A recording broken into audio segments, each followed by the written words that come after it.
भजनलाल शर्मा जो राजस्थान के नए सीएम होंगे, उनका राजनीतिक जीवन किस तरीके से आगे बढ़ा। सांगानेर से विधायक चुने गए भजनलाल शर्मा, चार बार वो देखिए भारतीय जनता पार्टी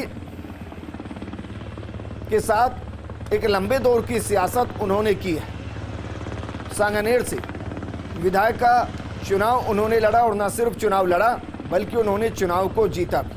पहली बार सांगानेर सीट से वो चुनावी मैदान में आए और चुनावी मैदान में आते हुए जीत दर्ज की। पुष्पेंद्र भारद्वाज को उन्होंने हरा दिया और पुष्पेंद्र भारद्वाज लगातार यह मेहनत कर रहे थे, लेकिन संघ इतना मजबूत कि यहाँ कोई और टिक ही नहीं पाया। पहली बार विधायक बने और पहली बार विधायक बनते ही भजनलाल शर्मा राजस्थान के मुख्यमंत्री बन गए। प्रदेश महामंत्री भजनलाल शर्मा रहे। बीजेपी संगठन के साथ उन्होंने लंबा काम किया।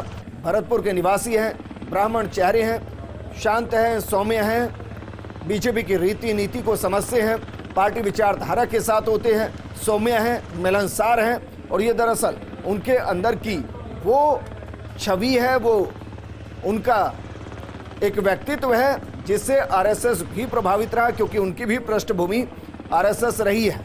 और सोचिए, कहा जाता है कि राजनीति में पहला पायदान होता है सरपंच और प्रदेश में अंतिम पायदान होता है मुख्यमंत्री की कुर्सी। कमाल की बात यह है कि भजनलाल ने सरपंच से लेकर मुख्यमंत्री तक की कुर्सी का सफर तय किया है।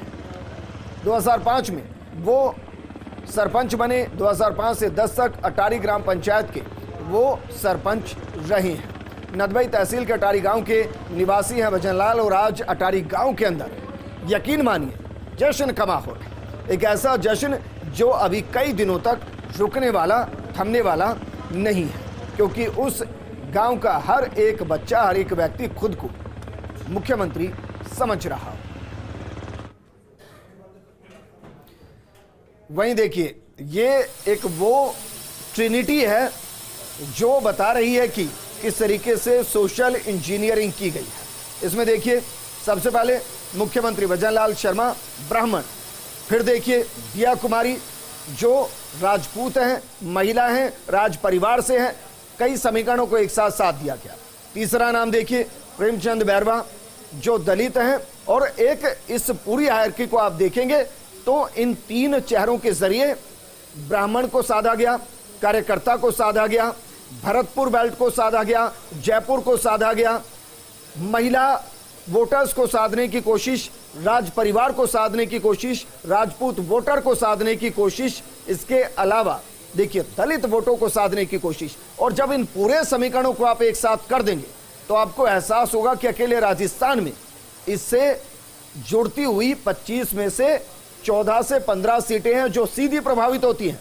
और उत्तर भारत की सीटें आप गिन देंगे तो नजर दरअसल प्रधानमंत्री मोदी की इसी पर है कि किस तरीके से 2024 में वो सोशल इंजीनियरिंग का एक नजराना पेश किया जाए जिसमें सबका साथ और सबका विकास, सबकी भागीदारी, सबका सहयोग नजर आए। और इसमें एक नाम और जोड़िए, इसमें नाम जोड़िए वासुदेव देवनानी का, जो संघ पृष्ठभूमि से भी हैं, सिंधी समाज से आते हैं। हालांकि सिंधी वोटर्स अमूमन कहा जाता है कि वो बीजेपी के साथ ही रहता है, लेकिन एक संदेश दिया गया है, संदेश दिया गया है वरिष्ठता को, संदेश दिया गया है एक ऐसे चेहरे को जो अजय रहा है। क्योंकि वासुदेव देवनानी मूलतः अजमेर से नहीं, वो वहां कर चुनाव लड़े और जब से चुनाव लड़ना शुरू हुआ वो हारे नहीं। इस बार कहा भी कि उनको लेकर एंटी इनकम्बेंसी है, उसके बावजूद वो चुनाव जीते।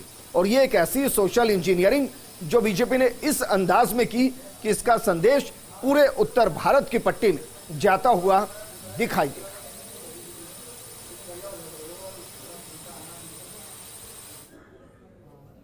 तो सोशल समीकरण आपने समझे। हालांकि सोशल इंजीनियरिंग यहीं रुकने वाली नहीं है। अभी आपको पूर्वी राजस्थान से कुछ चेहरों को बड़ी जिम्मेदारी मिलती नजर आएगी। अभी आपको मारवाड़ से कुछ बड़ी जिम्मेदारी मिलती नजर आएगी। अभी आपको शेखावाटी से कुछ बड़ी जिम्मेदारी मिलती नजर आएगी। और उसके जरिए राजस्थान को बीजेपी अपना अभेद्य किला बनाते हुए हैट्रिक लगाने की तैयारी करेगी 2024 में 25 के 25 सीटों को लेकर। 2014 में मोदी का तिलिस्म इस अंदाज में पूरे देश के अंदर था कि एक तरफा वोट पड़े और वोट इस अंदाज में पड़े कि बीजेपी 25 की 25 सीटों पर राजस्थान में लोकसभा का चुनाव जीत गई। 2019 एक बार फिर से वही मैजिक चला और उस मैजिक के साथ बीजेपी हालांकि एक सीट पर गठबंधन करती नजर आई। सीट थी नागौर, आरएलपी के साथ गठबंधन हनुमान बेनीवाल मैदान में, लेकिन यहां भी बीजेपी 25 की 25 सीटें आरएलपी को मिलाकर जीतती नजर आई। अब